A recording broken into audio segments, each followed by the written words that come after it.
Hi, everybody. Thank you for coming. I'm sure it's the afternoon and everyone's a little bit sleepy. I'm hoping this is going to excite you. This is something we've been working on together for a while, so it's exciting to kind of talk about this particular project. We thought we'd sort of kick off and just do some general introductions about us. So I'll start. So I look after kind of XR globally across our studios. We have 3 studios, Sydney, London, Los Angeles, and I'm currently based in LA. We're, I think, still the most featured AR studio by Apple. We do a lot of AR work across the board for big tech companies like Google and Facebook.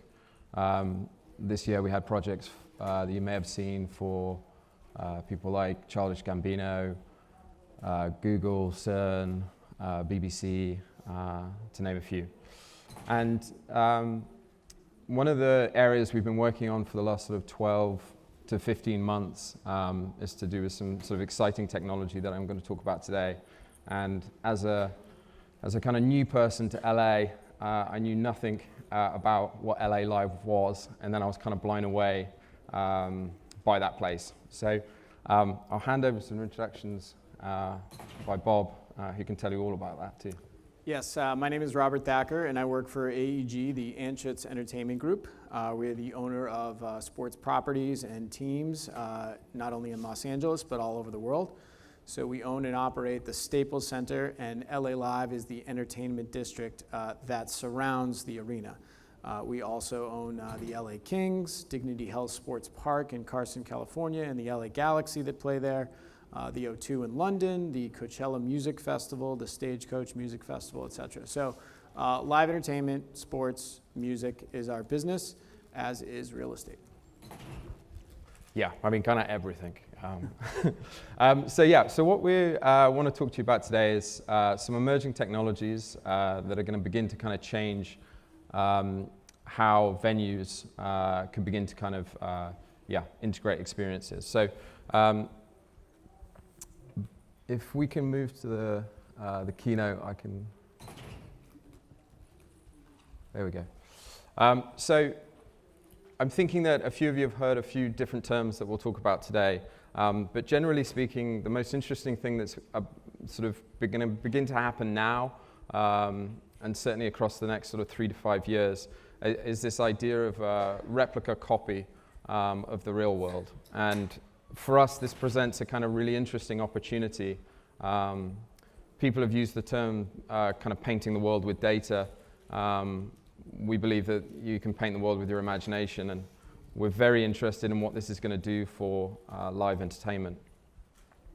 So we're going to kind of kick off by just getting into the backgrounds of why we think this particular proposal is interesting and how it affects current problems and strategies that we're working against now.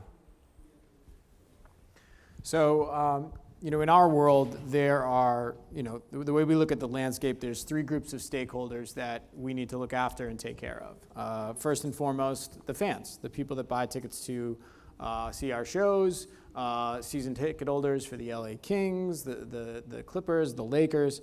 Most of the time, enhancing their experience means removing friction, whether they realize it or not. For example, at the Stagecoach Festival recently, we spent an inordinate amount of time pouring through the data so that we could offer the most loyal fans to Luke Bryan, for example, who was playing a discounted VIP upgrade during his show, or discounts on merchandise. So offering that frictionless experience for the fan is really key too. Another key stakeholder in our business is the content partners. Of course, the teams, the producers of shows. Their focus here is operational excellence. The basics, the ingress, the egress, concessions, run of show. Believe it or not, as much as the people in ticket sales and sponsorship like to think that they have the closest relationships with their clients, it's really the ticket takers, the concessionaires, the ushers. Those are the people that are touching your fans the most, and so operational excellence is key there. And then finally, our advertisers and our brand partners. They really enrich the experience. there's just a critical component for us.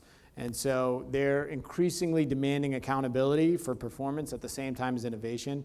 So our challenge is creating new platforms in a way that's going to be useful for all parties. So let me touch on just from kind of hardware, software point of view, where we're currently at. So obviously, most people who attend live experiences are using their mobile phone. That's still going to be the kind of way for the next sort of year or two, but you can even obviously see at this festival the beginning of mobile phones powering eyewear, and obviously over the next sort of 3 to 5 years that will become more widely adopted. Cameras is the second kind of equation here. Obviously the camera has become the sort of most used app on our phones.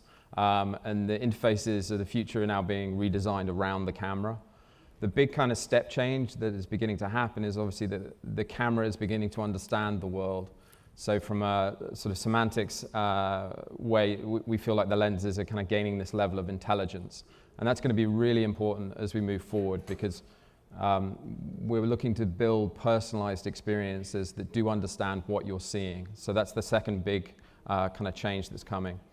And then I do have a slide that has 5G. At the moment, we do kind of essentially downloading and light streaming, and there is a step change there that's coming, where really the speeds are so fast that we will begin to kind of think about download the way we do, and that becomes a huge kind of entry point for us as we begin to talk about the differences between downloading an app before I go to a concert or an event. So I'm just going to kind of like dig in a couple of slides to sort of present some of the technology. I was here last year, and I think there was like kind of one meetup about the AR cloud as a theme, and now it's and now it's good to see that it's kind of in most slides this week. So from our point of view, the technology of tomorrow will form a digital stage on top of the real one. So we are primarily looking at places like LA Live that we feel will really benefit from a copy, a digital 3D copy of that environment. And once we have that copy, we can begin to activate against that and begin to kind of solve problems. I think it's really important. We spent a long time working together to really build a kind of sentence that really encapsulated what the ambition here was. And we both agreed that building a frictionless kind of end-to-end experience for fans and sponsors is exactly how I see technology benefiting humans, and exactly how AEG sees it. Yeah, we're not looking to replace the product on the stage, on the ice, on the court. We're looking to enhance it and make the experience of enjoying that, what you bought the ticket for, more seamless and less cumbersome. So as we kind of go through this proposal, really I'd love you all to kind of think back to this slide about just trying to make it frictionless. Even if it doesn't seem like a big service, if it's just making one thing a little bit easier, if you imagine we are in eyewear and in fast speeds, then that is just additive and beneficial. So just to sort of talk briefly, obviously I'm talking primarily about AR, I'm talking about the emergence of 5G, and then this idea of the AR cloud or the mirror world, or however you want to call it. I said there was a slide on 5G. So we've been working for a little bit using some of the new opportunities that 5G is going to begin to offer. So we have a little bit of skin in this game now. It is going to be a disruptive technology. We can already see, to give a loose example, I'm working on something where the output of a render isn't of high enough quality that I can actually stream on 5G. So the speed is so fast now that the current tech that we have can't even compete with it. And we're very used to taking large files and trying to make them as small as possible to stream somewhere. We've got the reverse problem with 5G, which is extremely exciting. The The second big kind of step change that you may have heard about is edge compute. So the idea being that if we are in eyewear, we're actually going to begin to offset some of the complex computational work to a server and then send it back with super low latency. So this is the idea that when we're talking about entertainment with the best visual effects and the highest render, or we're talking about live sports with very instant quick feedback, anything that is computationally heavy we can offset somewhere else. So there aren't actually any edge compute services for AR yet, but I bet you by this time next year we're all beginning to use them. And then the sort of second one, the last one on the slide is about scale. One of the things we talked about a lot with AEG was this idea of low latency. If you've ever come out of watching the Lakers and you're standing around with a group of people and you're all trying to order an Uber, only 1 in 10 is likely to get that Uber. So again, this is where 5G really changed things. We can begin to do things simultaneously together.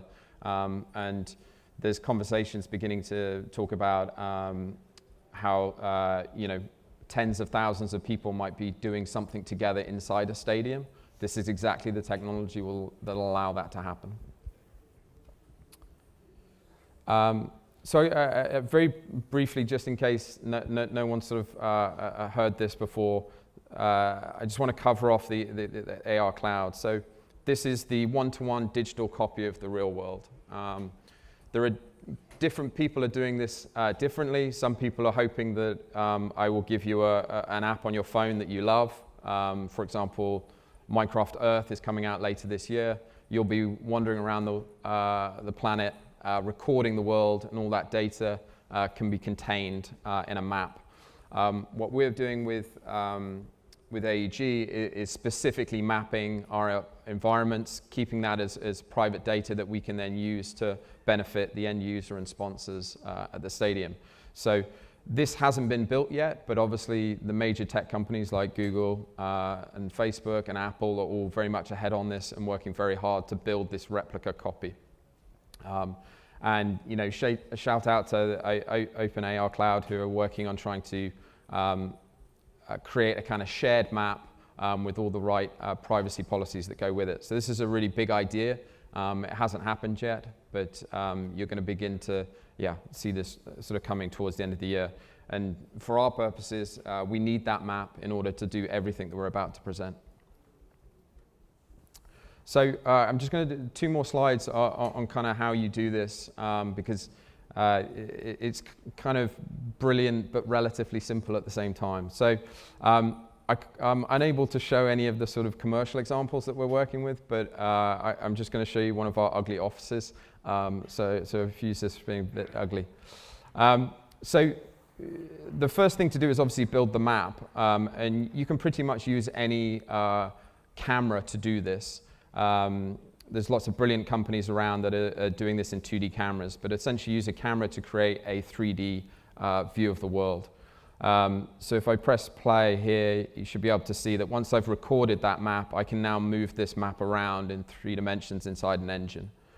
So this is where, essentially 2D going in will create a 3D out map. And for projects that we're doing, we tend to use a combination of DSLR cameras and drones to build those maps. We do a kind of essentially a very sparse map, which I'll come to in a second, and then the dense map. And the dense map allows us to get all the minutiae detail. So if you want to find a particular seat inside a stadium, we need a very dense map to do that. So once you've kind of created that map, the second part is essentially your visual positioning system, which is often referred to as relocalization. This character is a funny guy that we made a wayfinding project for a few years ago called the Hot Stepper. If you can see in the top one, in the top image, there's essentially a mesh of that environment that's been built. And then in the bottom video, you can see that now I have that mesh, I'm able to plant a digital asset and then have it, in this example, occlude around a building. And you may have heard the term this week, relocalization. This is the element, this is the moment when the camera recognizes exactly where you are in space. So if you've ever got to you're ever trying to go somewhere on Google Maps with GPS, you're always 10 to 12 feet away. This system, which is called a visual positioning system, is centimeter accurate. So we're super excited because essentially that accuracy is what's going to change live events. So I will move on. If everyone's sort of more or less clear that this is a digital copy, and then you take out your phone wherever you are, and we all know where you are, that's the beginning of what is going to be kind of a huge opportunity for us. And we're very excited to sort of begin thinking about this, where you create the map once, but there'll be kind of there'll be a kind of infinite number of realities that you can put on top of that. Right, so back to Staples Center being a very unique venue. The only, as far as I know, the only venue with 3 major anchor tenants, the Lakers, the Clippers, and the LA Kings. So, and plus all of the concerts that come through. So very different experiences. And as you see from the photos, right now, manually swapping out signs for the Kings, and then the next night it's going to be the Lakers, and then the night after that it could be the Clippers, and then the night after that it could be Justin Timberlake. So try and imagine a day in the life in the future of a potential fan and what their experience might be like. So there's really, I don't expect you to read all of that, but there's really there's the pregame. Okay, there is the in-game experience, and then there is kind of the post-game experience. So to start out, pre-game, you get a notification, hey, the puck drops in 2 hours, traffic is light.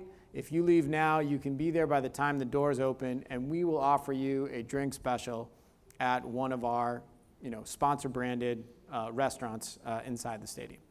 So get to the stadium. The hot stepper directs you into the most efficient gate based upon your seat location, and then you are directed into that restaurant bar to get your drink special. You pick up your drink, and then maybe you're sitting in a seat that you don't normally sit in. You bought them on the secondary market or wherever, and so you're directed to this section that you're not that familiar with. You sit down in your seat, and you're not really interested in whatever the pregame show might be, the warm-ups or what it may be, but what you are interested in is the virtual game that you can play, where you are trying to shoot pucks past the goalie, and if you get enough in, you'll be rewarded with a discount on merchandise at our Team LA store. The game begins, and you decide the way that you're going to enjoy this game is your favorite way, and you have your glasses on, and it has stats over the players. And you see that Anze Kopitar is this effective from this point on the ice with his shot, or his slap shot travels at 106 miles per hour. You'd like to be the smartest Kings fan in your row and have all of that information.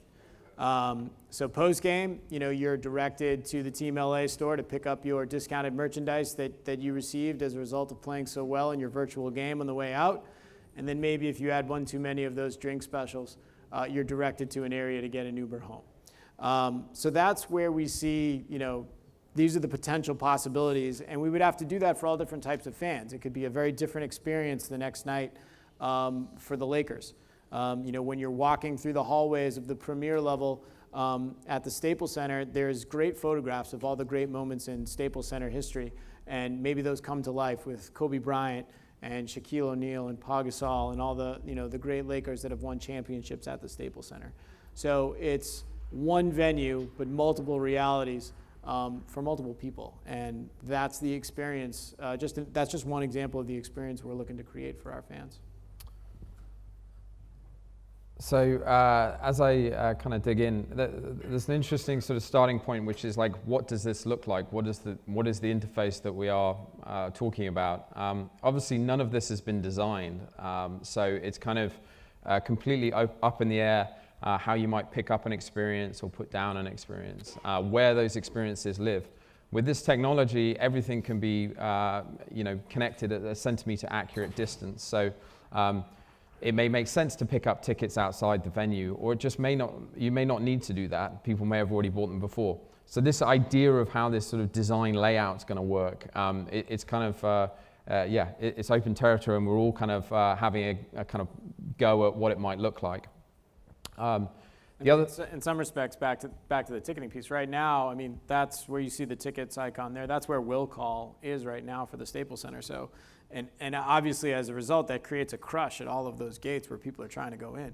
So if you were to design something in the future where you could pick up your tickets and they would automatically be placed on your phone as soon as you were within a certain vicinity of the gate that is most convenient for you to enter the building, then you solve certain ingress and egress problems at the venue, which again, getting back to that operational excellence is a problem that we're looking to solve. And this is all live data, right? So everything is updated in complete real time. So there has to be a back-end ecosystem that's going to run all of that.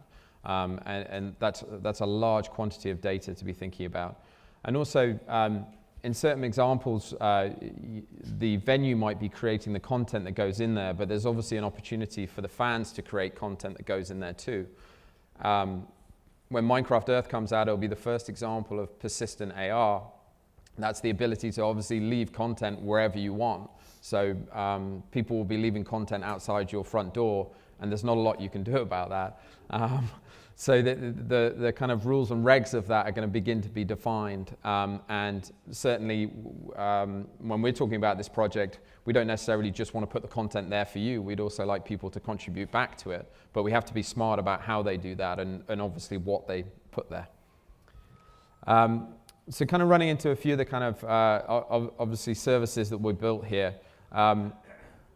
HotStepper back in sort of late 2017 it set us an understanding that really with GPS you can't navigate pedestrians really along a road because we don't know quite where the road, the sidewalk and the road kind of meet because we don't have that accuracy. So a few months back when Google announced their AR rollout inside GMaps, this is beginning to use this technology.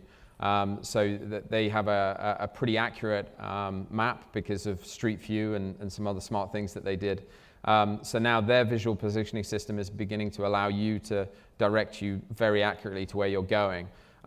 We sort of see, in the context of LA Live, there are some areas that are kind of hard to navigate to, but it's pretty well laid out. But we do feel that while it might not be the sort of quintessential feature, it does sort of underpin what everything else will be built on. It's almost like the default go-to when you open the camera will be any kind of navigation that you might need. You want to talk about this? Yes, absolutely. So, I mean, obviously we see this as a natural fit for this type of technology, the ability to upgrade people while in venue. And there are offerings out there like this now, but we feel something kind of displayed like this is much more compelling, right? You go from being Bob Uecker to really being in the front row there. So, another very practical application for this is not just on a per game basis, but let's say we're talking about our fan and our fan comes to several games a year. We see that they come to 10, 12 games a year.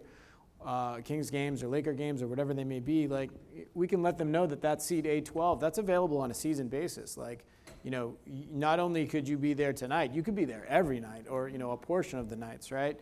So not just the one-offs and the in-games, but also really helping us enhance the core of our business, which is still, season ticket holders, which is, having a strong base there is critical for us. I think it's the feature that you're going to love to hate. You're going to sit down in your seat and not want to dare open this just in case there's a $50 upgrade in front row. Exactly. Obviously, advertising is a big part, and bringing that kind of digital signage to life is a kind of a fairly obvious platform integration once you're in eyewear.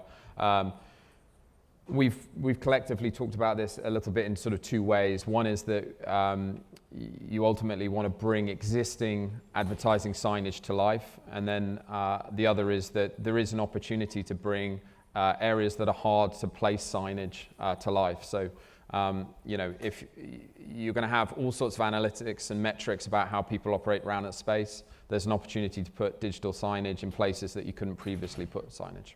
Yeah, it's really about, we talked about accountability before. Applying digital platforms to physical space helps us, better connect with our partners. But of course, like you mentioned, we wouldn't be undermining our existing partners by selling this, to somebody else.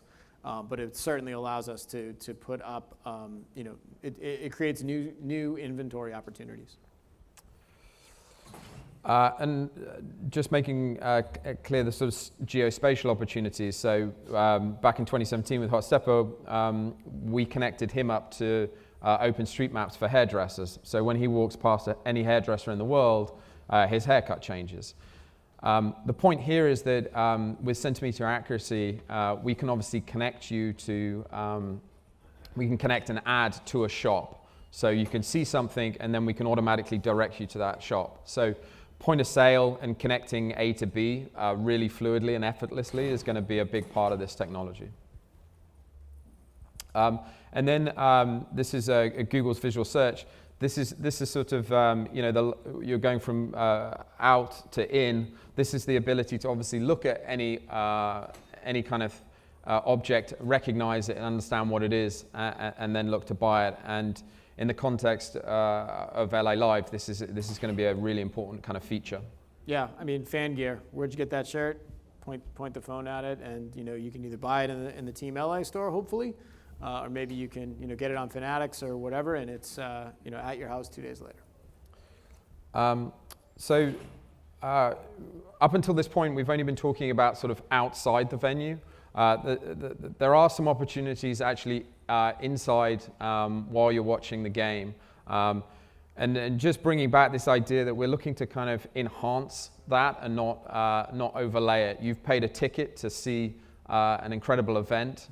What are the opportunities to enhance that? And we've kind of taken two examples. Both build on this idea that if you've mapped that room, then there are opportunities of what you can do to enhance that experience. So the first one is for music. So we did this last year for U2. They were interested to explore an AR experience for the first song of their tour, and there was a bit of pushback about people using mobile phones inside the concerts, and they wanted to sort of do the opposite. So this is an AR experience that was built where you would see a volumetric Bono singing. And we feel like, especially in music and entertainment, there's an opportunity to enhance the shows. It might not be the entire show, but a portion of the show. But again, like, this isn't people necessarily holding mobile phones up, this is people with eyewear. And I think we're running a little low on time, so I'll be brief. But the LA Clippers are doing this right now with their broadcast and essentially showing you, how effective players are from certain places on the court. And so, if you could do the similar type of overlay with glasses in game, we've thought about doing something like this, offering it to our premium customers as a way to sell more of those tickets in that portion of the venue for us. I think that would be an enhanced way to watch a game. And then. Just wrapping up, we're in R&D on this, but we are designing this platform, and we love LA Live to be a sort of flagship to inspire others to explore this. It's such a great venue because it's pedestrianized in LA, but it has such amazing places inside it. And then just finally, there are obviously challenges that we're facing and things that we have to think about. So this map needs to be open but protected, which is obviously a challenge. There's some risk management. You're beginning to see the deep fakes and AI and what photoreal and persistent content will mean. The rules haven't been written, so that's a big problem. Designs hasn't been set. And obviously more investment and R&D is needed to activate against this. Done. Thank you. Thank you.